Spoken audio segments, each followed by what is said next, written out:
बहुत बहुत धन्यवाद। सभी साथी बाहर जाए, कृपा करके सभी बाहर जाए।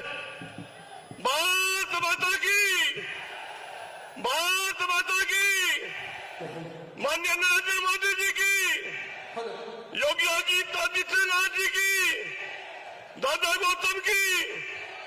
अब मैं निवेदन करूंगा दादा गौतम जी से कि दादा गौतम जी साल के साथ हमारे माननीय मुख्यमंत्री जी का साल बैठ करने का काम करेंगे। दादा गौतम जी वो साल दादा गौतम जी साल से हमारे माननीय मुख्यमंत्री योगी आदित्यनाथ जी को सम्मानित कर रहे हैं। दादा गौतम जी, भारत माता की, भारत माता की, योगी आदित्यनाथ जी की, नरेंद्र मोदी जी की, हमारे प्रत्याशी दादा गौतम जी की।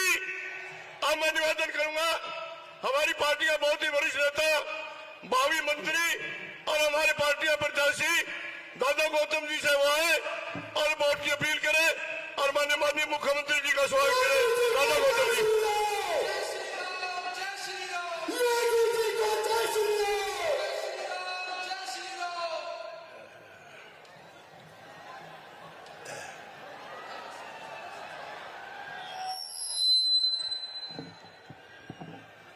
परम आदरणीय इस देश के महान संत, सुन लो भाई, एक बार प्लीज व्यवस्था को बना के दादा को सुन दो। यह सभी को मेरा भाई सुन लो प्लीज। और यूपी के मुख्यमंत्री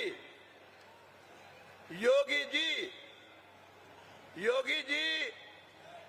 आपके चरण जो पड़े हैं शहीदों में, यूं सोच लो जी आपने एक तरफा कर दिया चुनाव। योगी जी,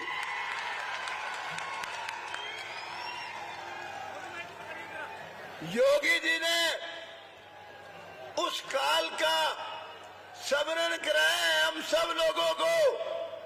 यूपी में आप जानते हैं जंगल राज था, राक्षस राज था।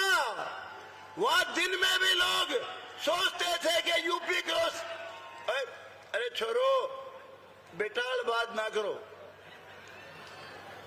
यूपी में दिन में भी लोग सोचते थे कि यूपी क्रॉस करनी है, कहीं गुंडा ना टकर जाए। भाई योगी जी ने यूपी ऐसा बना दिया, रात के 12 बजे भी जब कोई वहां से चलता है तो बहुत आराम से ये समझ के चलता है राज योगी जी का है, कोई गुंडा टकरेगा ही नहीं। रामायण काल में जब राक्षस बहुत दुखी करते थे ऋषियों को, तो ऋषि विश्वामित्र राजा दशरथ जी के पास गए थे कि मुझे आपका बेटा राम चाहिए। गुंडों ने, राक्षसों ने आतंकवाद मचा रखा है, आतंक मचा रखा है। राजा जी आप हमारे को आपका बेटा दे दो।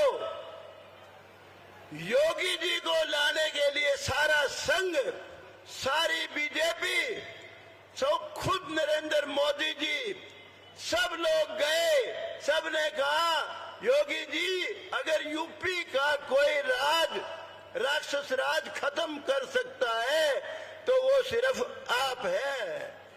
और योगी जी ने गुंडा राज हमेशा के लिए खत्म कर दिया। आज वहां गुंडा नहीं है, किसी समय भी लोग आ जा सकते हैं। तो भाई योगी जी के चरण यहाँ पड़े हैं, मैं बहुत खुश हूँ। आज मेरा रोम रोम खुश है, अंतस्करण से। मेरे पास शब्द नहीं है क्योंकि भाई मैं तो देहाती सा आदमी हूँ। किन शब्दों के साथ योगी जी का मैं शुक्रिया अदा करूं। योगी जी बैठ जा भाई, थोड़ी देर बैठ जा। योगी जी ने जाना है, इस कालबाज करने की बात है भाई। मैं ज्यादा नहीं बोलूंगा, मैं तो सिर्फ इतना ही बोलूंगा भाई। योगी जी, मैं सभी मुख्यमंत्रियों से हमेशा प्रार्थना करता हूं। मैं खट्टर साहब से विधानसभा में भी बोलता था, अगर आपने गुंडा राज खत्म करना है तो बाबा योगी जी का पैटर्न अपनाओ। अगर सारे देश के चीफ मिनिस्टर योगी जी का पैटर्न अपना ले, इनको रोल मॉडल समझ के अपना ले, तो सारे देश में शांति हो जाएगी। ये मैं विधानसभा में भी कहता था और आज पब्लिक में भी कहता हूं। और मुझे पूरी उम्मीद है आप मुझे एमएलए तो बना ही दोगे। मैं कोशिश करूंगा जब नायब सैनी यहाँ के मुख्यमंत्री बनेंगे, और मुझे कोई शक नहीं है क्योंकि योगी जी के कदम सारे हरियाणा में पड़े हैं, इन्होंने सभी जगह आशीर्वाद दिया है। तो आपको विशेष तौर से मंडी वाले भाइयों को, व्यापारियों को, दूसरे जो शांति प्रिय लोग हैं उनको आश्वस्त करना चाहता हूं, हमारी जब सरकार बनेगी तो योगी जी का रोल मॉडल अपनाएंगे, हरियाणा में शांति बहाल करवाएंगे। तो भाई ज्यादा नहीं बोलना चाहता, योगी जी बहुत बिजी है, इनका समय बहुत कीमती है, हमने भी बड़ी मुश्किल से इनका समय लिया है। मैं सिर्फ एक तो भाई मैं कई बार बूढ़ा हो गया हूं, कुछ का कुछ निकल जाता है भाई, मुझे माफ करियो, बूढ़ा आदमी हूं, केवरा किस किस ने के कह जाता हूं, मेरे मन में कुछ नहीं है, मेरा सारा जीवन तप और तपस्या का जीवन है। मैंने हमेशा हर गरीब की मदद की है और भाई 36 बरादरी के सभी भाइयों को रोजगार दिलाया है। और आज का दिन बहुत ही पवित्र दिन है, महाराज अग्रसेन की जयंती है और पहला नवरात्रा है। ऐसी शुभ घड़ी में हमारे बीच योगी जी आए हैं। तो भाई मैं केवल इतना ही कहूंगा, ज्यादा नहीं कहता, आपको हर जगह कहता आया हूं, आप ज्यादा सोचने की जरूरत नहीं है, इतना ही सोचना है। 10 साल का भूपेंद्र हुड्डा का कार्यकाल देख लेना, एक बच्चा यहाँ का नौकरी लगा हो, कोई लगा होगा तो पैसा दे के लगा होगा, सफीदों में कोई डेवलपमेंट का काम नहीं हुआ। 10 साल का मनोहर लाल खट्टर का, बीजेपी का नायब सैनी का राज देख लेना, आपको लगेगा ये 100% सब तरह से अच्छा ये राज बनेगा और सबका सबको हक देने वाली सरकार बनेगी। और इससे नरेंद्र मोदी जी जो इस राज में एक फरिश्ता बन के आए हैं इस देश में, इन्होंने पहली बार बता दिया कि ये हिंदुस्तान है, पाकिस्तान नहीं है, संभल के रहो भाई। 370 धारा तोड़ना कोई छोटी बात नहीं थी, वो तोड़ी। भगवान राम जो हमारे रोम रोम में, रग रग में है, सुबह उठते ही राम राम भाई, राम राम चाचा, राम राम ताऊ, राम राम बुआ, राम का मंदिर अगर किसी ने बनाया है तो नरेंद्र मोदी ने और योगी जी ने राम का मंदिर बनाया है। तो भाई राम का मंदिर बनाया, 3 तलाक से छुटकारा दिलाया और सबसे बड़ा जो काम किया है, 1/3 हमारी बहन बेटियां जो बैठी हो, पहले सरपंच बनाकर दिया, एमएलए बनोगी, एमएलए एमपी। और जो ये दारू पिल्ले थारे पति हैं कई टकर रहे, वो थारी चमचागिरी मारा करेंगे सवेरे से शाम तक। और नायब सैनी ने 2100 रुपए महीना कर दिया सरकार बनते ही। बेबे मौज मारोगी। अब ज्यादा समय नहीं लेना चाहता, बातें बहुत कहना चाहता हूं, लेकिन योगी जी का समय, उनकी कीमत मैं समझता हूं। इन्होंने तो सारे हरियाणा में जाना और पहले भी जाके आए हैं, आज आखिरी दिन है। योगी जी मैं दोबारा आपको हाथ जोड़ के अंतःकरण से नमस्कार करता हूं, आपका धन्यवाद करता हूं। जय हिंद। बहुत बहुत धन्यवाद दादाजी। अब मैं उस महान नेता को और इस भारत माता की धरती पुत्र को, और जो आज इस हरियाणा, आज भारत देश के 1,40,00,000 लोगों के दिलों की धड़कन, और यूपी को जिसने पर्यटक स्थल बनाने का काम किया, माननीय योगी आदित्यनाथ जी वो आए और संविधान विधानसभा क्षेत्र की आई छत्तीस बिरादरी को अपना शुभ संदेश दे। योगी आदित्यनाथ जी।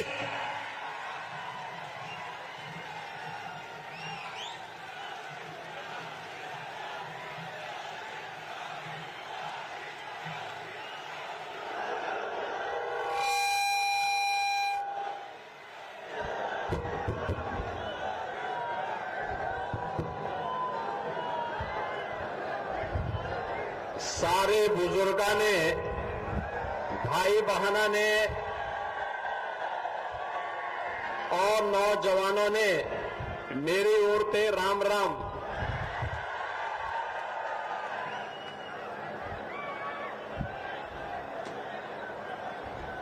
मंच पर उपस्थित भारतीय जनता पार्टी के लोकप्रिय प्रत्याशी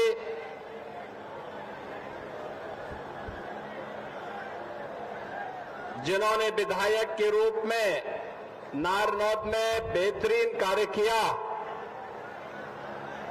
ऐसे पंडित राम कुमार गौतम जी, भारतीय जनता पार्टी के जिनके अध्यक्ष श्री तेजेंद्र ढोल जी,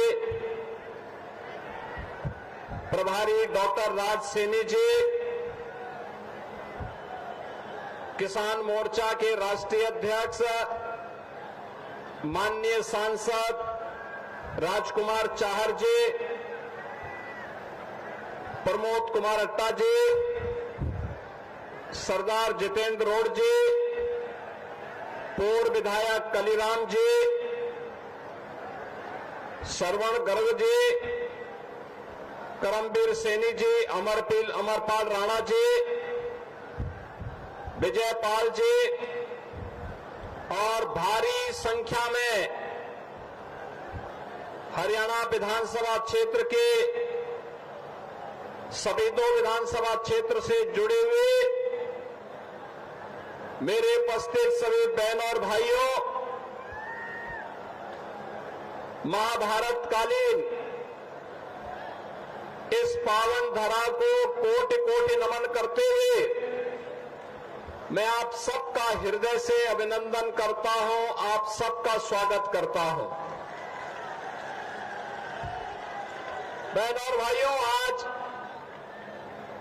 शारदीय नवरात्रि की प्रथम तिथि है। जगत जननी मां भगवती के शैली पुत्री के रूप में आज अनुष्ठान का पर्व है। जगत जननी मां भगवती के जो अलग अलग रूप हैं, जो इस चराचर जगत की सत्य का आधार है, यह हम सबको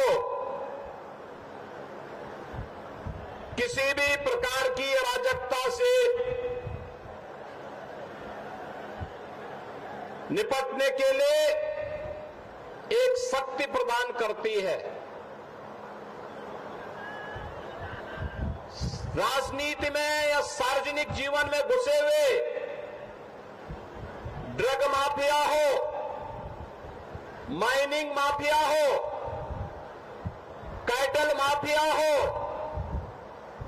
फॉरेस्ट माफिया हो, इन सबका उपचार आदि शक्ति मां भगवती जगत जननी की शक्ति है और उस शक्ति की प्रतीक है भारतीय जनता पार्टी। भारतीय जनता पार्टी। बहनों और भाइयों, मैंने अपने पहले संबोधन में आपसे राम राम के संबोधन के साथ अभिवादन किया था। याद करिए, अभी आपके प्रत्याशी पंडित राम कुमार गौतम जी ने भी आपसे यही कहा, राम के बगैर भारत के अंदर काम नहीं चल सकता। राम हमारे रोम रोम में है, रग रग में है, हमारे प्राणवायु हैं, राष्ट्र के प्रतीक हैं। लेकिन हमारे मर्यादा पुरुषोत्तम प्रभु श्री राम 500 वर्षों तक उन्हें उनकी जन्मभूमि पर, वहां पर जन्मभूमि पर प्रभु राम को विराजमान करने से वंचित किया गया। इसका अपराधी कौन है? जब देश गुलाम था, बहनों और भाइयों, उस कालखंड में हम मान सकते हैं कि उस कालखंड में जब देश गुलाम था, हम मान समझ सकते, उस कालखंड में मुगल नहीं चाहते थे, अंग्रेजों का शासन आया, अंग्रेज भी नहीं चाहते थे, लेकिन 1947 में तो देश आजाद हो गया था। कांग्रेस के हाथों में सत्ता आ गई थी, देश में भी और उत्तर प्रदेश में भी सर्वाधिक समय तक कांग्रेस को शासन करने का अवसर प्राप्त हुआ था। लेकिन बहनों और भाइयों, राम मंदिर की समस्या का समाधान करने की बात तो दूर, राम मंदिर के निर्माण में बाधा पैदा करने का कार्य ही कांग्रेस ने किया था। और इसीलिए मैं बार बार कहता हूं, इस देश के अंदर लड़ाई सांप है। एक तरफ राम की संस्कृति को मानने वाले लोग हैं, दूसरी तरफ रोम की संस्कृति पर विश्वास करने वाले लोग हैं। हम राम भक्त, राम की संस्कृति पर विश्वास करते हैं, और कांग्रेस के लोग जिन्हें राम जन्मभूमि पर प्रभु राम लला के 500 वर्षों के बाद विराजमान होने का कार्यक्रम अच्छा नहीं लगता, वे अच्छा इसलिए नहीं लगता क्योंकि वे रोम की संस्कृति पर विश्वास करते हैं, राम की संस्कृति पर नहीं। और इसलिए बहनों और भाइयों, इसीलिए उन्हें राम, भगवान राम और कृष्ण का कीर्तन उन्हें अच्छा नहीं लगता, उसको नाच गाना कहते हैं। जाकी रही भावना जैसी, प्रभु मूर्ति देखी तिन तैसी। इन्होंने भगवान राम के प्रति जिस प्रकार के शब्द कांग्रेस कह रही है, यह कांग्रेस के भ्रष्ट होने का सबसे बड़ा प्रमाण है। बहनों और भाइयों, अयोध्या में 5 सदी के बाद, 500 वर्षों के बाद अगर यह पवित्र तिथि आई, जब 22 जनवरी 24 को प्रधानमंत्री मोदी जी के कर कमलों से रामलला का विराजमान हुआ, तो इसमें भारत की न्यायपालिका की ताकत का एहसास तो देश और दुनिया ने देखा ही, लेकिन साथ साथ बहनों और भाइयों, साथ साथ डबल इंजन की सरकार बड़ी से बड़ी समस्या का समाधान कर सकती है, यह भी साबित होता है। याद करिए, आपने 2014 में मोदी जी को आशीर्वाद देकर के प्रधानमंत्री बनाया।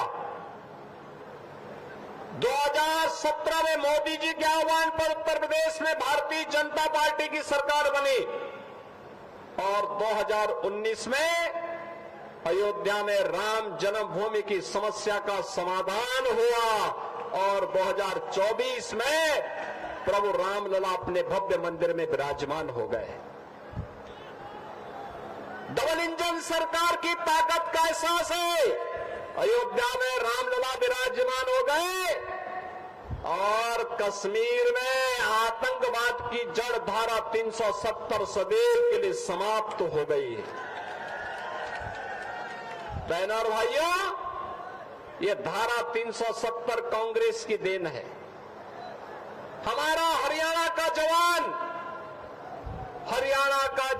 देश की सीमाओं की रक्षा करने के लिए अपनी जवानी लगाता है, लेकिन सुरक्षा में सेब लगाने का काम कांग्रेस करती है।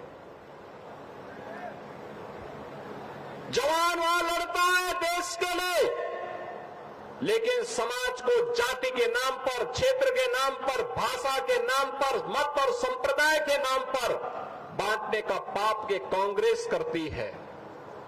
बहनों और भाइयों, हमारा जवान देश की सीमाओं की रक्षा करता है, और हरियाणा के अंदर हमारा किसान, अन्नदाता किसान के रूप में देश के पेट को भरने के लिए अन्न उत्पादन करता है, लेकिन किसानों का शोषण करने का कार्य ये कांग्रेस करती है। याद करिए, 2014 के पहले किसान आत्महत्या करता था, नौजवान पलायन करता था, बेटी और बहनों की इज्जत सुरक्षित नहीं थी, व्यापारी का कोई सम्मान नहीं था, अराजकता चरम पर थी, रोज एक नया घोटाला आता था और उस घोटाले में नौजवान पिसता था, व्यापारी पिसता था, किसान का शोषण होता था। आज तो पिछले 10 वर्ष में आपने डबल इंजन की सरकार का एहसास हरियाणा में किया है। बहनों और भाइयों, हरियाणा का मतलब ही है अन्नदाता किसानों की ओर बोले जो हरित क्रांति के लक्ष्य को पूरा करने में सफल हो। और हरियाणा का मतलब है हरियाणा, यानी यहीं पे परित्राणाय साधूनाम विनाशाय च दुष्कृताम, सज्जनों का संरक्षण करेंगे लेकिन दुष्टों को राम नाम सत्य की यात्रा पे भी भेजेंगे। भगवान का आह्वान, इसी के लिए नाम पड़ा है हरियाणा कि हरि बार बार आना और बार बार इस धरती पर आकर के सज्जन सत्य के संरक्षण की ताकत देना, और इसी ताकत का एहसास कराने के लिए आज मैं आपके पास आया हूं। बहनों और भाइयों, लोकतंत्र के असली जनार्दन आप हैं। आपसे मैं यही कहने के लिए आया हूं, ये चुनाव हरियाणा के विकास का है, ये चुनाव सुशासन का है, ये चुनाव सुव्यवस्था का है, ये चुनाव हरियाणा की सुरक्षा और राष्ट्रीय सुरक्षा के लिए है। और इसीलिए आपका आह्वान करने के लिए आए हैं। सुरक्षा के लिए, सम्मान के लिए, सुशासन के लिए, समृद्धि के लिए भाजपा आवश्यक है। आपने 10 वर्ष में हाईवे देखे होंगे, स्टेडियम देखे होंगे, स्पोर्ट्स यूनिवर्सिटी हरियाणा में बनता हुआ देखा होगा, IIT, IIM, AIIMS, 1 district 1 medical college, हर घर नल की योजना देखा होगा। ये विकास के वे कार्य हैं जो विकसित हरियाणा की संकल्पना को पूरा करने और विकसित भारत की प्रधानमंत्री मोदी जी की संकल्पना को पूरा करने के लिए डबल इंजन की सरकार के द्वारा आगे बढ़ाया गया है। लेकिन साथ साथ गरीबों के लिए भी, एक तरफ देखो कमबख्त पाकिस्तान है, भूखों मर रहा है, और दूसरी तरफ हिंदुस्तान है, प्रधानमंत्री मोदी जी के नेतृत्व में 80 करोड़ लोगों को फ्री में राशन की सुविधा का लाभ दे रहा है। एक तरफ पाकिस्तान है, वहां लोग भूख से चिकित्सा सुविधा के भाव में दम तोड़ रहे हैं। दूसरी तरफ भारत है, 60 करोड़ लोगों को फ्री में 5 लाख रुपए प्रतिवर्ष स्वास्थ्य बीमा का कवर दे रहा है। और अब तो प्रधानमंत्री मोदी जी ने कह दिया है 70 वर्ष के ऊपर के हरेक बुजुर्ग को 5 लाख रुपए का हर वर्ष स्वास्थ्य के लिए बीमा दिया जाएगा, फ्री में बीमा दिया जाएगा। बहनों और भाइयों, 12 करोड़ किसानों को किसान सम्मान निधि, 12 करोड़ घरों में शौचालय का निर्माण, 10 करोड़ गरीबों के घर में उज्ज्वला योजना का रसोई गैस का सिलेंडर पहुंचना, MSP 24 जीन्स पर MSP का लाभ अन्नदाता किसानों को देना, 4 करोड़ गरीबों का मकान बन जाना, प्रधानमंत्री आवास योजना में आवास बन जाना, यह गरीब कल्याणकारी योजनाओं का लाभ आज समाज के हरेक तबके को किस रूप में प्राप्त हो रहा है, इसका एहसास ये डबल इंजन की भाजपा की सरकार ने 10 वर्ष के अंदर कराया है। लेकिन बहनों और भाइयों, ये कांग्रेस क्या कर रही थी? झूठे अफवाह फैलाती है, झूठे अफवाह फैलाती है। ये वही कांग्रेस है जिसके समय में मिर्चपुर की घटना घटित हुई थी। ये वही कांग्रेस है जिसने बाबा साहब भीमराव अंबेडकर का अपमान किया था। ये वही कांग्रेस है जिसने दलितों का, महिलाओं का, बेटियों का अपमान किया था, जिसने किसानों को आत्महत्या करने के लिए मजबूर किया था। ये वही कांग्रेस है जिसने भ्रष्टाचार के कारण नौजवानों के जीवन के साथ खिलवाड़ किया था। ये वही कांग्रेस है जो आपकी आस्था के साथ खिलवाड़ करती है। ये वही कांग्रेस है जिसने विकास से आपको वंचित किया था। बहनों और भाइयों, कांग्रेस का हाथ माफियाओं के साथ, ड्रग माफिया के साथ कांग्रेस खड़ी है, माइनिंग माफिया के साथ कांग्रेस खड़ी है, कैटल माफिया के साथ कांग्रेस खड़ी है, वन माफिया के साथ कांग्रेस खड़ी है, ऑर्गेनाइज क्राइम में लिप्त माफिया के साथ कांग्रेस खड़ी है।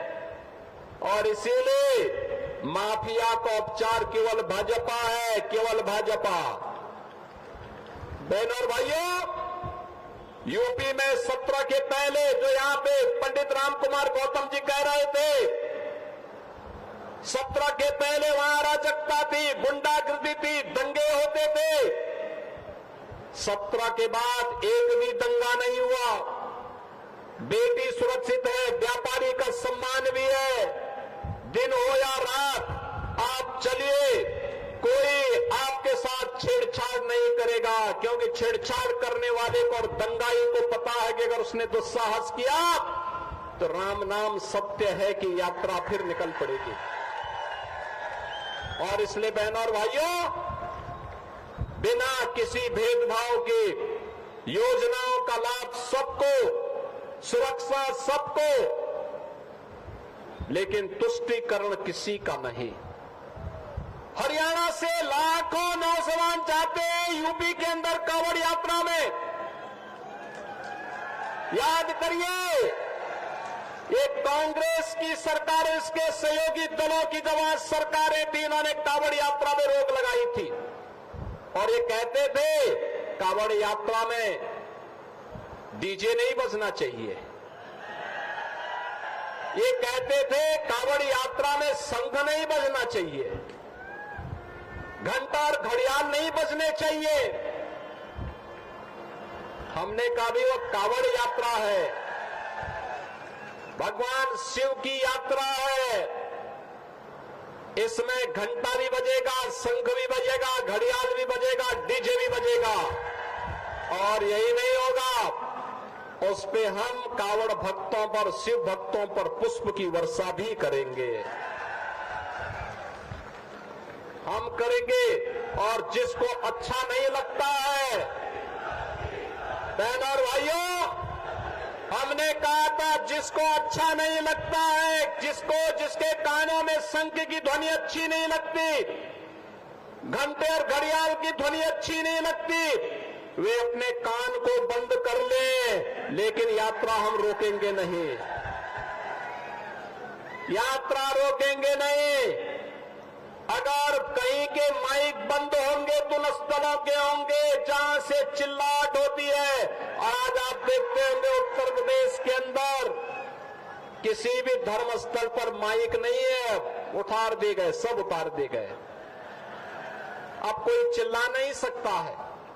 और इसलिए बहनों और भाइयों, मैं आपका आह्वान करने के लिए आया हूं, ये सुरक्षा हो या सुशासन, विकास हो या विरासत, ये केवल भाजपा कर सकती है, भाजपा कर सकती है, मोदी जी के नेतृत्व में डबल इंजन की सरकार कर सकती है।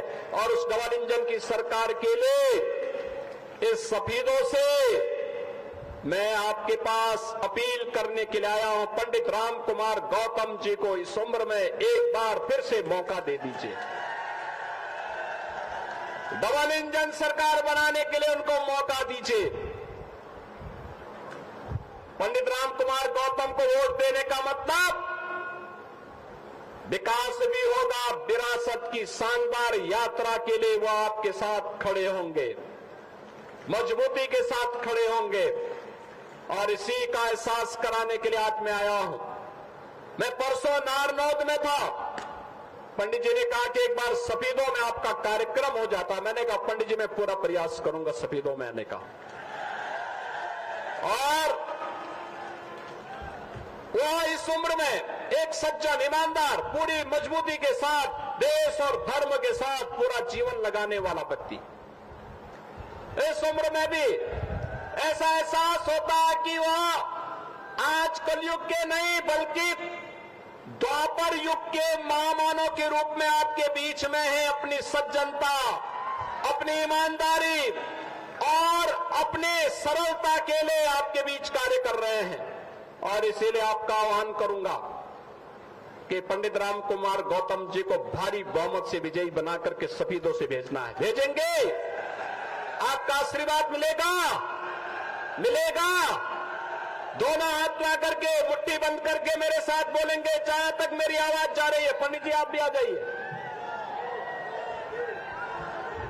दोनों हाथ ला करके जहां तक आवाज जा रही है, दोनों हाथ ला करके मेरे साथ बोलेंगे भारत माता की, भारत माता की, भारत माता की जय श्री राम, जय जय श्री राम।